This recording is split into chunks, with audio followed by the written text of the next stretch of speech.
For Freud and Civilization is Discontents, guilt is the modern problem. The problem that emerges as we become more sophisticated, more likely to live according to a middle-class code of morality, fewer and fewer occasions to really let loose, and more occasions to turn all of that impulse inward. He calls the part of the psyche, as you might remember from the book, that insists on these ideals, the superego. We haven't spent time in these coursera lectures talking about Freud's id, which is it's the center of instinct, the ego, which negotiates the world, and the superego, which is the sense of morality. Because I don't know that that's really so important these days for thinking about Freud. What is important for us thinking about Freud is as we have modernization, as we have a more and more sophisticated society, we have, for Freud, a greater and greater chance of the explosion of unsatisfied, even repressed instincts. That is what this is what he's pointing out in Civilization is Discontents.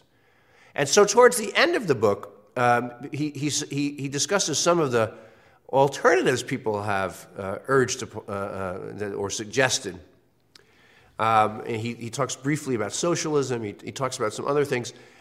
Freud is no friend of anarchism, he's no friend of hypermorality, and he's no friend of socialism, because he thinks all of these are introducing new ideals that will be very difficult to live by.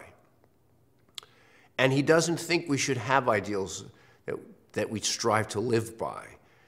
What we should strive to do is understand who we are and where our desires come from, and how we might satisfy them while living together. There's no one answer to that. There's no one answer to that. There's no one road for everyone. And there's no perfect solution. There are negotiated modes of life that allow us more or less satisfaction. Because he's not interested in the purpose of life. Remember, he's not interested in some meta principle, some religious doctrine or moral ideal.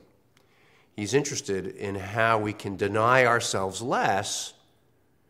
Deny ourselves less so that we are more likely to find meaning in what we do and satisfaction in what we do, and less likely to have these crazy explosions of violence and rage.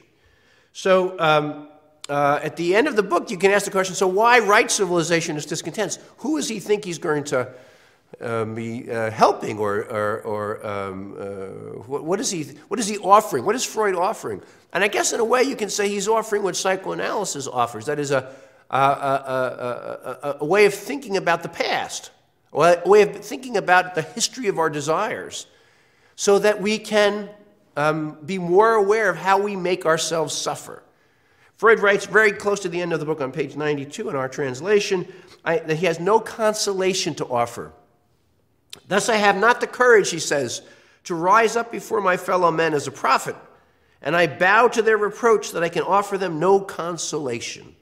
For at bottom that is what they are demanding, the wildest revolutionaries no less passionately than the most virtuous believers. Freud is denying the wildest revolutionaries, and he's denying the virtuous believers. He's an Enlightenment guy. He's down the middle, if you will, on this. But he's down the middle while digging deeply.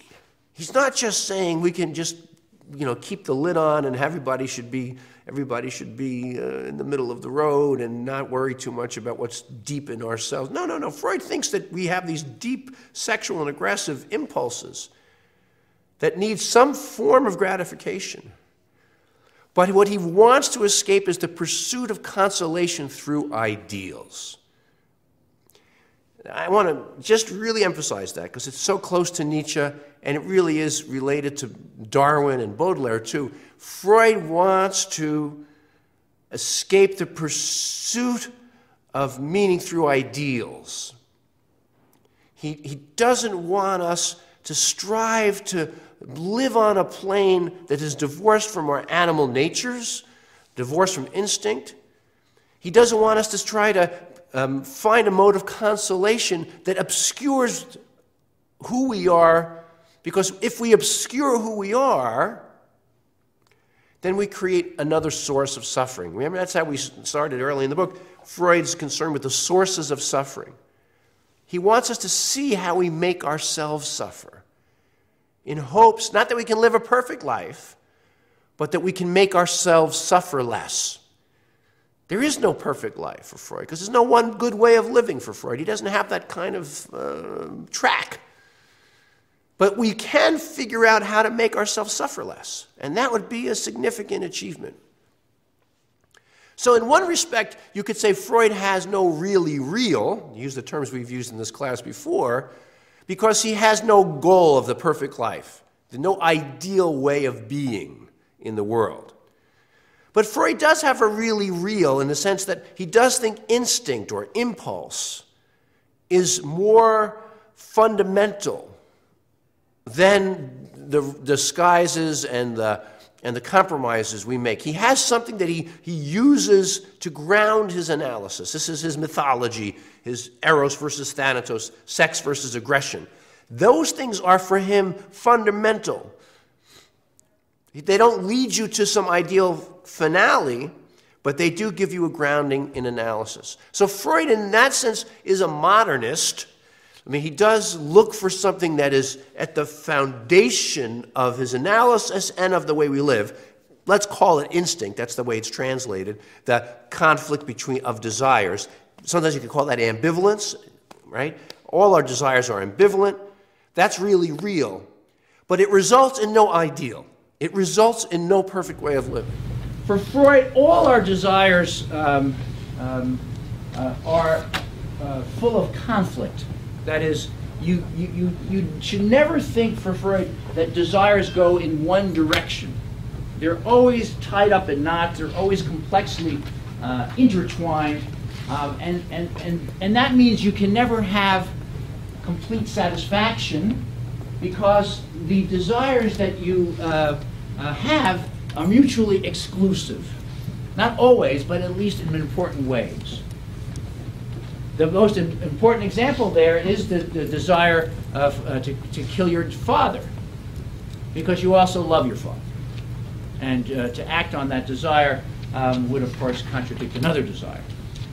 All we can do for Freud is be more aware of the history of our civilization so we can reduce its discontents. Be more aware of our own histories so that we can figure out how to live in accord with some of our desires. All we can do is make meaning of our past so we have a better chance of living a life that feels like our own in the future. That's Freud's hope. It's not a utopia, but it is a mode of trying to live so that we reduce suffering, especially the suffering that we cause ourselves. Next time we'll move on to a great work of fiction, Virginia Woolf's To the Lighthouse, and see how Woolf, who certainly knew her Freud, she and her husband were publishing Freud in English at the Hogarth Press. We'll go on to that in our next lecture. See you then.